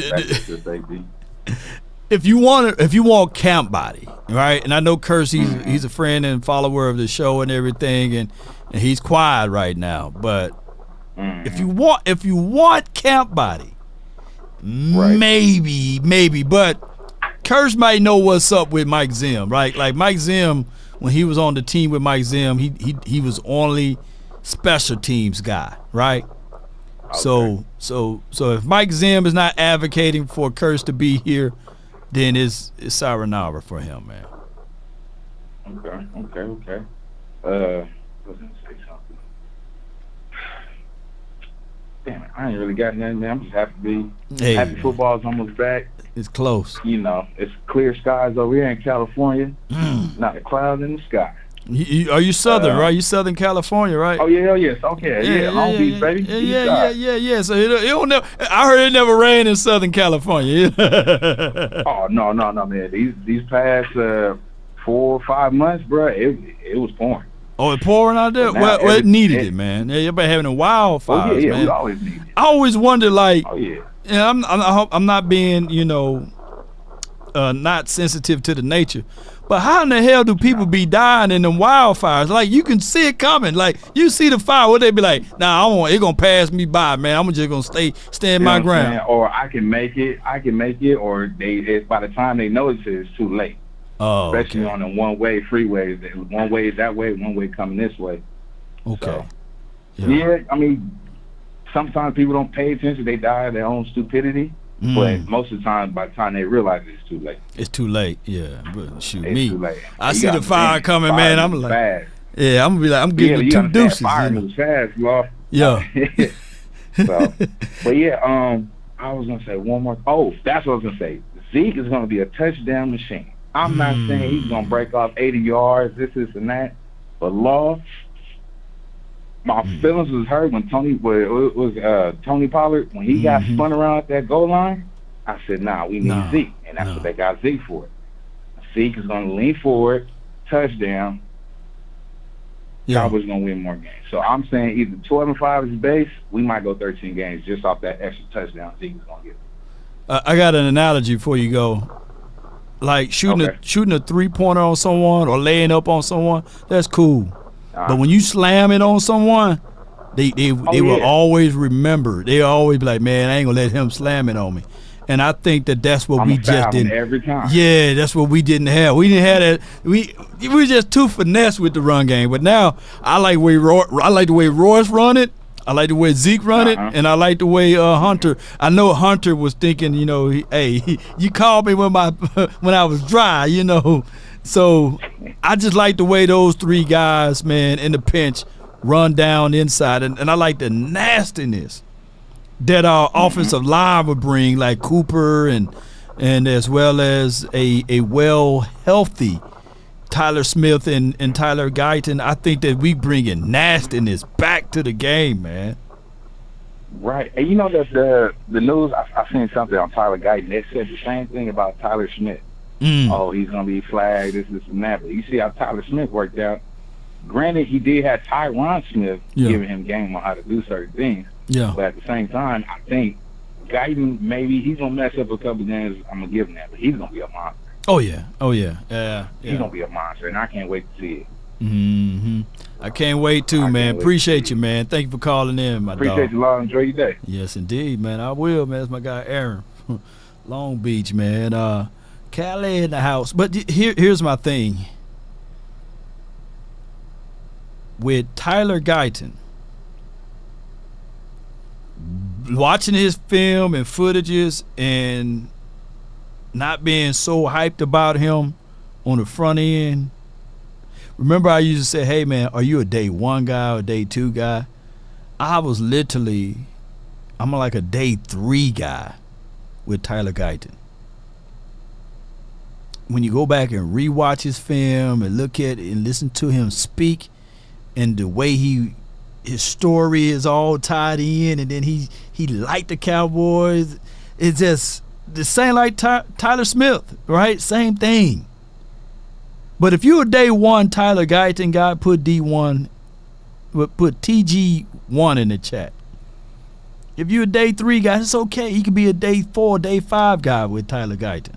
I'm a day 3. Because when he gave that press conference and he was talking, I was like, yeah, I like this kid now. Because when he had that mindset that he can do it, that's half the battle, man.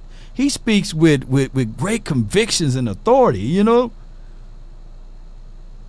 I need for him and my guy to hang out together. Our last year first round draft pick. Mozzie, I need for them guys to hang out.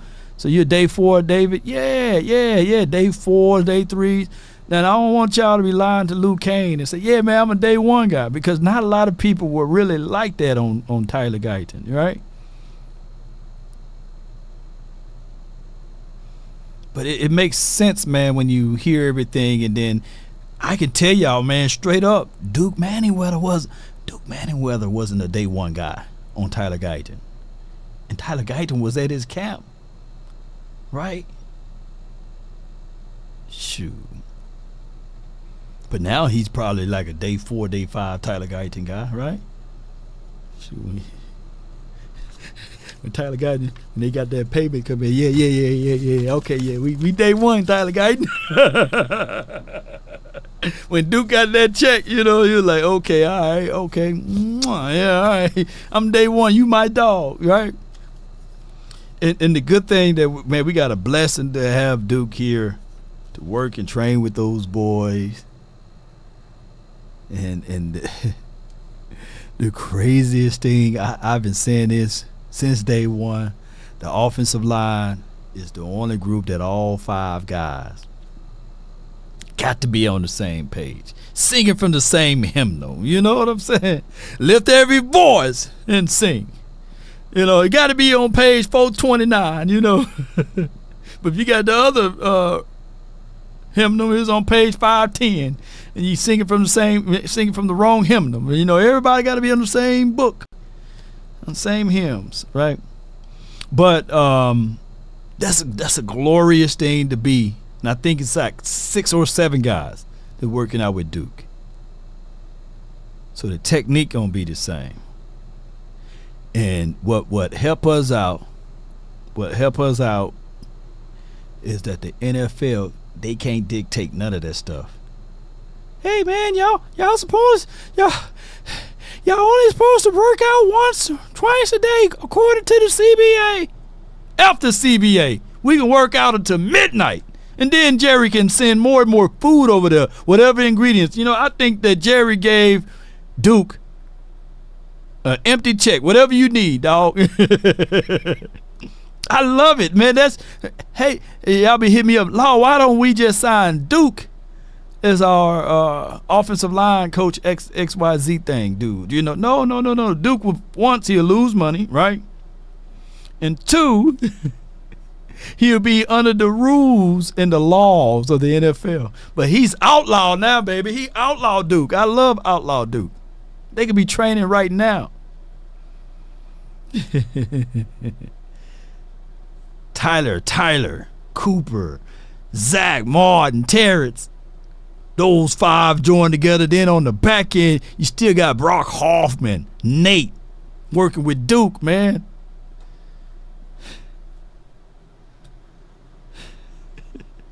All right, I got my guy, man. Been waiting here for a minute. From the 323, you're live on the Nation, brought to you by Prize Picks. You in the mix.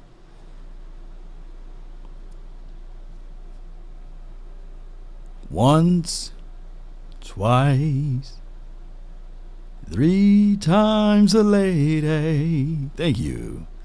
You're out, Ken. Appreciate you. All right. 206, you in the mix. MJ off the top rope, you live. Talk to me, man. What up, Law? How you doing? Man? Not much, man. All is well. Can't complain, Chief. Talk to me, man. What's on your heart? Hey, I watched that film when you was talking to that guy. That was good filming. But how you notice something? Can I ask you a question, Law? Mm-hmm. Remember the Denver Broncos? Davis? Remember Davis? Terrell Davis? What round was he drafted, Law? 7th round, I think. Terrell Davis. 7th round. Hey, Law, let me see. He drafted the 7th round, right? Mm-hmm.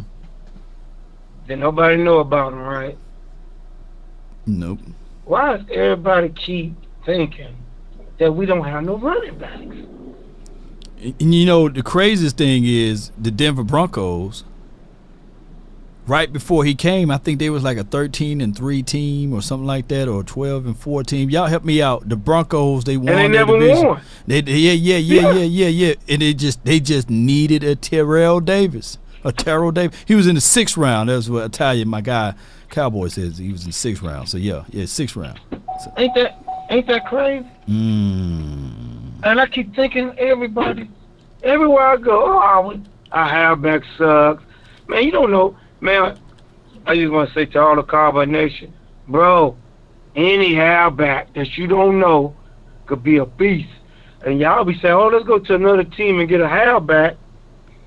And then that team cut the halfback. So what you telling me, y'all not making sense. So the sorry halfback on another team that get cut, so he better than the halfback we got on our team. You can't make this stuff up. Oh, you talking about in general, like? Yeah, from any team. You don't know.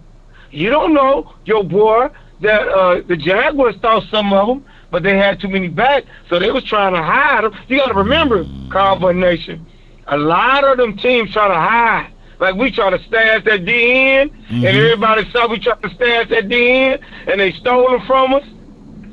That happen every year. I'm going to tell y'all something. And McCourty, like that big boy, they finna go power back, y'all. The Cowboys is. They, did you see, y'all need to go watch Ross Freeman again. Don't listen to all the nonsense, y'all. I know one thing as a deep, if I'm playing defensive back, ain't no way I want to attack Ezekiel Elliott with that big old head, and then I got to tackle Royce Freeman, 230 pounds, and then if I use the fullback, do y'all see where I'm going? Man, that's dangerous. I'm just being honest. I would not want to be a part of that, tackling them people like that. That's how you get hurt. That's how you get your DBs hurt. And now, and we don't know what that Pete guy could do. We don't know what your boy, that like you said, that's from your city could do. I'm not worried about the halfback. Snoop, if you run, you know what I'm saying, Law? If you run by committee, one of them halfbacks gonna turn it out. Y'all going by name. I got it right here. I got it right here, man. All right, so this is what the Broncos did, bro. In 1996, they was 13-3, right? It was on their way, you know. Terrell Davis, he came into that thing. I think he was an offensive player of the year, but they lost to the divisional round 27-30. Jaguar, they had number 1 seed, bro. And then in 1997, that's when they won the Super Bowl, bro. The next year they won the Super Bowl. He was the MVP that year, Terrell Davis, and they went 12-4. And then in 1998, they went 14-2 in 1998, and he won the MVP that year and offensive player. See, people better realize, man, they needed the run game, man. And then Elway won the Super Bowl MVP. But before Terrell Davis got there, they were 8-8, 7-9, 9-7, lost to the playoff to the Raiders, you know. They had Wade Phillips as the coach, I believe, at that time, and they didn't really do anything, man. You know, so you know what I'm saying? Yeah, I like all the halfbacks. See, I'm the type. Well, I be, you know, Law, you know me, cause like you did the other day. That's why I don't want to fuss with nobody. I have my respect, Law. It's like if I pick you on my basketball team, Law, and I don't care who we playing against. I just been brought up that way to everybody on this line from East St. Louis. I have been brought up. I don't fear no man. You see what I'm saying? So I think I could beat you. I don't care who you got. That's my mentality thinking. So if you coming on here in your mind, already you lost. That's what I'm trying to get out your Cowboys' mind. We can win. We've been 12-5, 12-5. We almost there. Now look, we got our boy now. He's gonna bring the right scale, and he already lost. It's been so funny. Your boy Zimmer already was fussing at somebody. He already ain't playing around. He ain't playing around, man. He said, man, did you hear him, Law? He told Mike McCormick. Contain the damn ball. Listen, Cowboy fans. He told Mike McCormick, keep scoring 30. I just got to keep the score down for y'all, and we can win. Cowboy fans, that's the ingredient. The ingredient is keep the other team from and we can win, y'all. So that's why I get upset when people come on the line and we keep asking. We already got a team, y'all. It's just like I said, if we call the right plays and everything, we're going to end up winning. Now, chill. That's how I think, man. If I'm with you guys and y'all on my team, I'm going to fight for you. That's how I think, Well, fight for me, man. Fight for me, man. And keep fighting for me, man. Yeah. And I thank you so much, I'm all going to fight for the law. Good people. So, you know what I'm saying? So, that's what I'm saying, Cowboy Nation. When y'all see me get upset, I think we can beat anybody. I don't fear no man, only fear God. That's what everybody got to put in y'all mind. Yeah. We don't care about them other people. So, and then, I want my quarterback to win so people can get off this man. If he win, y'all going to be happy. I'm not going to go against that man. He on our team. He on our side. So we got to stick together, y'all. Come on, Cowboy Nation. Don't let the other people get y'all negative on your team.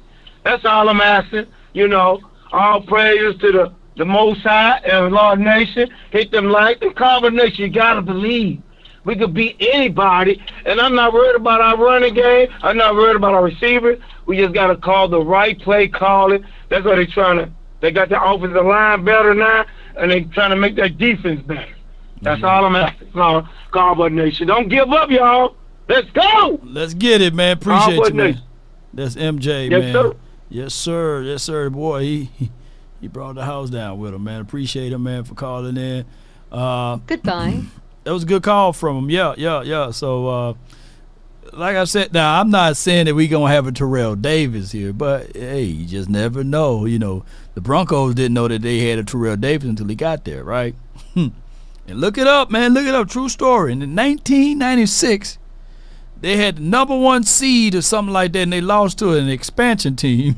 Them jokers lost to the doggone Jacksonville Jaguars. They had 13-3, and they had an off week, and they were running Terrell Davis Offensive Player of the Year. Shay Sharp don't talk about it too much, but it is what it is. So the next year, with that same philosophy, they made it all the way and won the Super Bowl. But yeah, I kind of like the football gods on that, because if they were to beat the Jags that year. Who won the Super Bowl in '96? Was it Green Bay versus Patriots? I think they would have beat the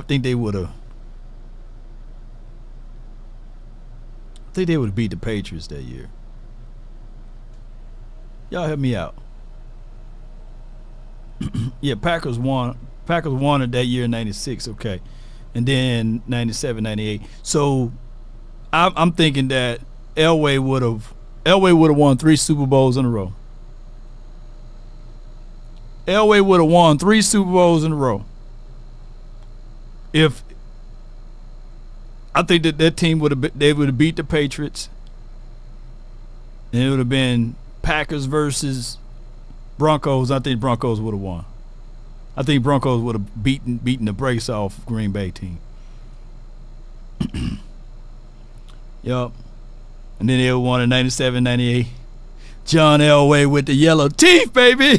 But that run game was serious, man, and that defense was nice, man. And the whole time we were talking about it because they had new uniforms. I remember, it was like, man, it's the new uniforms that were making them play that good. Mm-hmm. Yep. So I think that would have happened. Yeah. And then he said Broncos did beat him in '98. Yup. Yeah, I know we won in 95, baby. I know we won in 95. Yeah. We beat. Yeah, Ray says 97 Green Bay in New England. Yeah.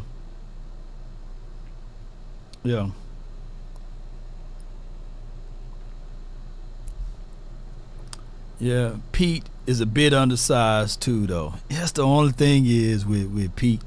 But as small and shifty he is, he's a downhill runner, though. It's crazy watching him.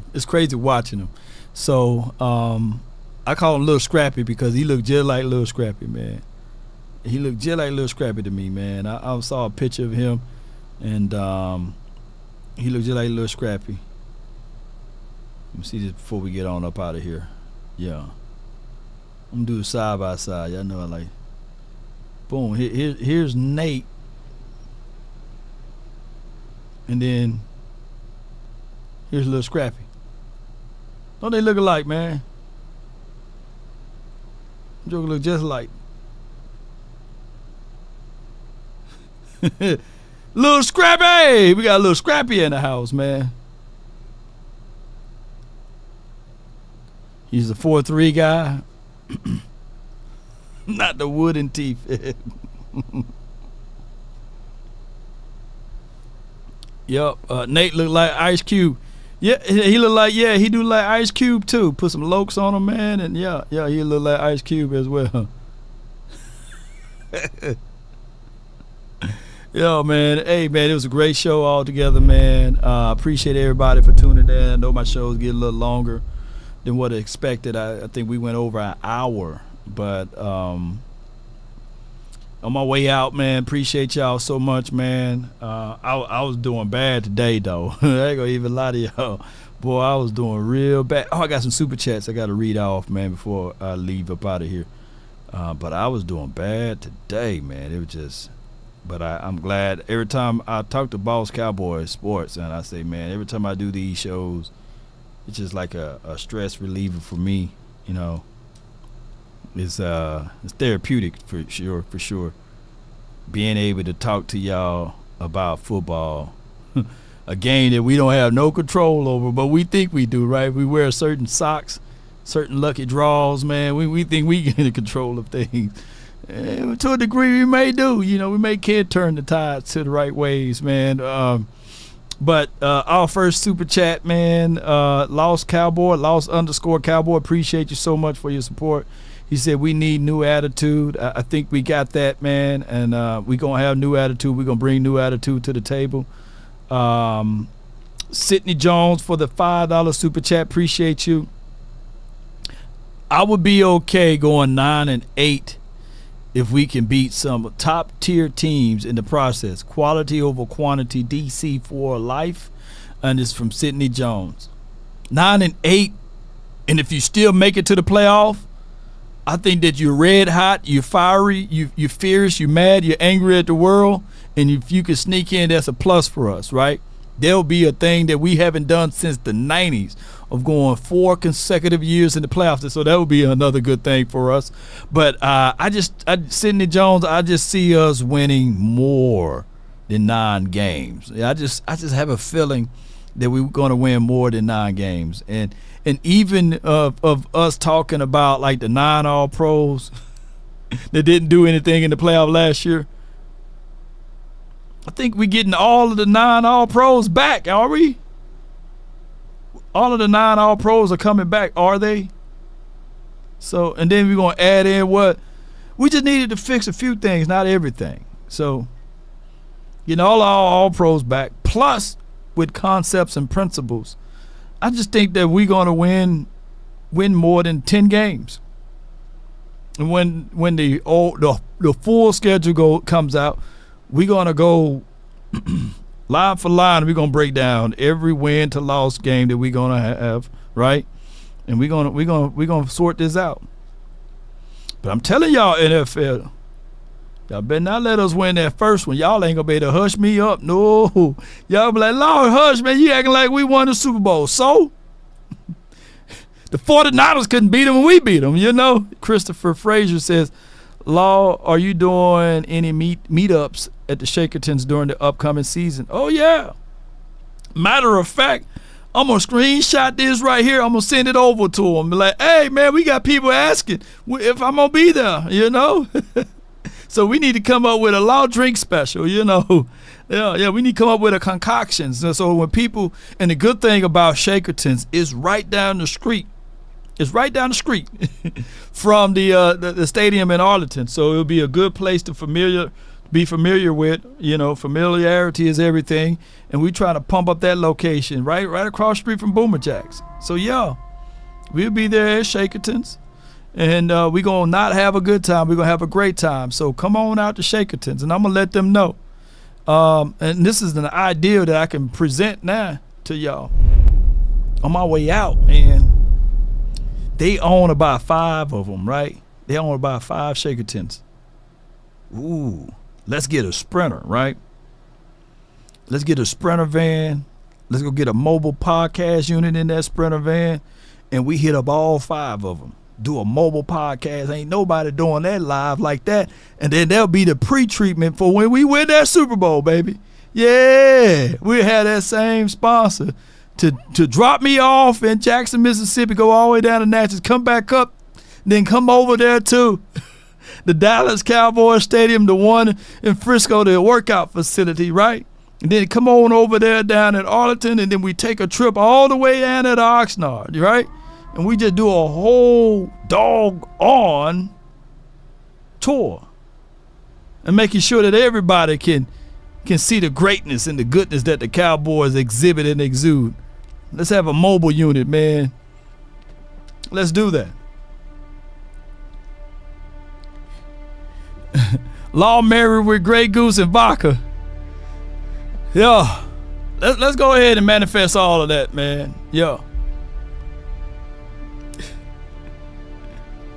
Law breeze with Malibu rum. New meteor trip. Yeah, that's what it's gonna be. And we'll have a crew already waiting. We got a Shakertons in Addison. Yeah, Addison's real nice. They got a Shakertons in Prosper. We probably don't do that one though, but we'll do the one in Allen. Come all the way down to the one in Arlington. Somebody right now thinking about doing it. They can maybe imitate it, but they can't duplicate what we gonna do, baby. Yeah. We gonna get it going, man. Ratio say, glad you are having a good time. Lord, keep up the good work, feeding the beast of the Cowboys content consumers. DC for life. It's rough, man. It's rough, but we gonna make it.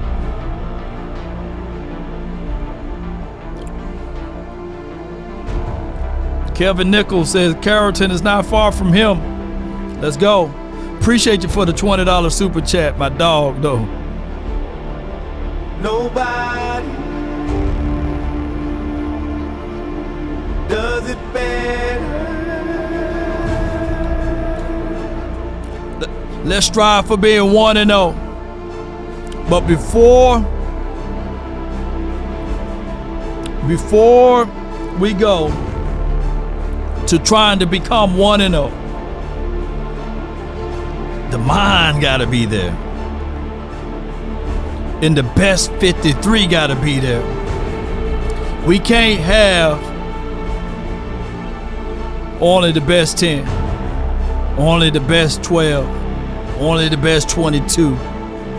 We got to have the best 53 on this team. In order for us to get there, we must make sure that we don't politic our way in it. Go grab that best player. Make sure you utilize and use that best player for the best possibility.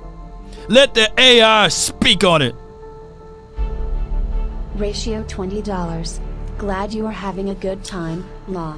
Keep up the good work, feeding the beast of Cowboys content consumers. DC4L. Appreciate you, Ratio. That's going to the Oxnard Fund. so that you guys won't be spoon-fed, ill-advised information, where you get it raw, real, and uncut, where you get it out of the mud the best way possible. And I appreciate you all.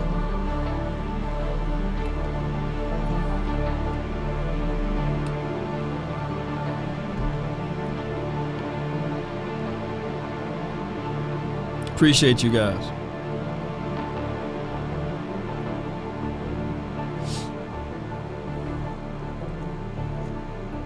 Tell me not and mourn for numbers. Life is but an empty dream for a soulless dead that slumbers, and things are not what they seem. Life is real, and life is earnest, and the grave is not his goal. Dust thy art, to dust return, wasn't even spoken of the soul. Shout out to you, Julius. But in his broad fields of battle and ambivalence of life, be not like a dumb driven cattle, but be a hero in the strife. Lives of great men all remind us we can live our lives sublime, and departing, leave behind us footprints on the mighty sands of time.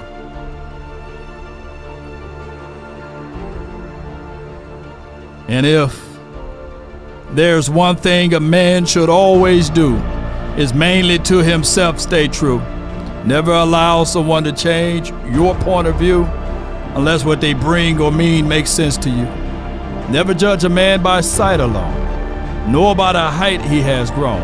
And when speaking, try to keep it at a moderate tone, because raised voices turn those hearts into stone. You see, in the beginning it was brother I'll ride with brother, roll with brother. The morals of life: live, love, and respect for another. Then there are those who will try to be smart. They would take the decent man to alter his heart, to seek to rip him apart. Those men you should never call a friend, because they bend their lies around the truth until it meets their end.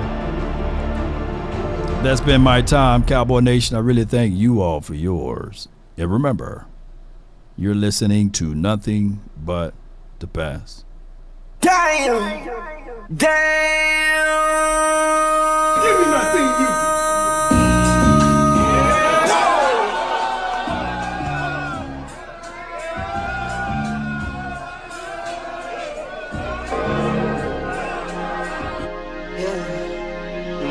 I just wanna run it up. Kinda check or something. I've been really in the field, let up, yeah. I've been really in the field, let her rush, I let her feel. Lately, I just wanna run it up. Don't need no deals, I make the deal. Have to take it to a meal. Lately, I just wanna run it up. Yeah. Kinda check or something. Lately, I just wanna run it up. Count that too, count it up, count it up, count it up, count it up. Lately I just wanna run it up. Need them ones, I need them fives, need them tens, I need that change. To the safe, got blues inside. Greens and pinks, it's all the same. I still save and roll my change. Take some losses when I play, charge it to the game. I'm with L, yeah, I'm with T Black, I'm with Reverend now. I'm with Bay, yeah, I'm with J, yeah, I'm with Chuck and now. Still the same, not switching sides, now it's about loyalty. It's an evil world we live for the bag, and that's worth more to me. I mix Nike with designer, I experiment. You just rock what's on the shelf, and I'm not feeling it. Search for the one, but baby girl, it's nothing real as this. Can't trust a soul, I keep a hammer, call it too legit. I've been really in the field, let her rush, I let her feel. Lately, I just wanna run it up. Don't need no deals, I make the deal. Have to take it to a meal. Lately, I just wanna run it up. Yeah. Kinda check a song. Lately, I just wanna run it up. Count that too, count it up. Count it up, count it up. Lately, I just wanna run it up. Yeah. I just be off the dome. I never own a chrome. Too many followers and clones. Yeah. I be at home alone. I be in zones alone. I be on road alone. Yeah. I been really in the field. Let her rush, I let her feel. Lately,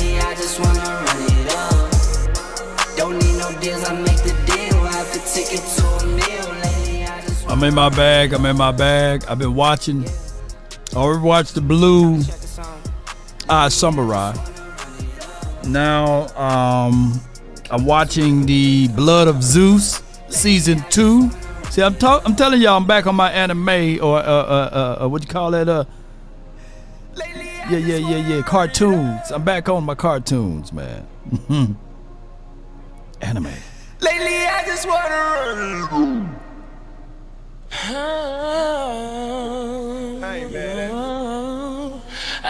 ain't mad at you. I ain't mad at you. I ain't mad at you.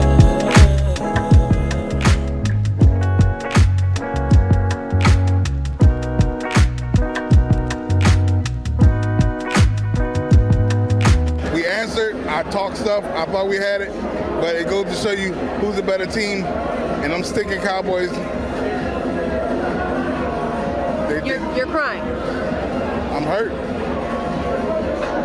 I love my Eagles. I don't believe it. You gonna flap the hat one more time for the Eagles for the hard fight they did? Let's go Birds, fly Eagles, fly. Still Super Bowl chance for now.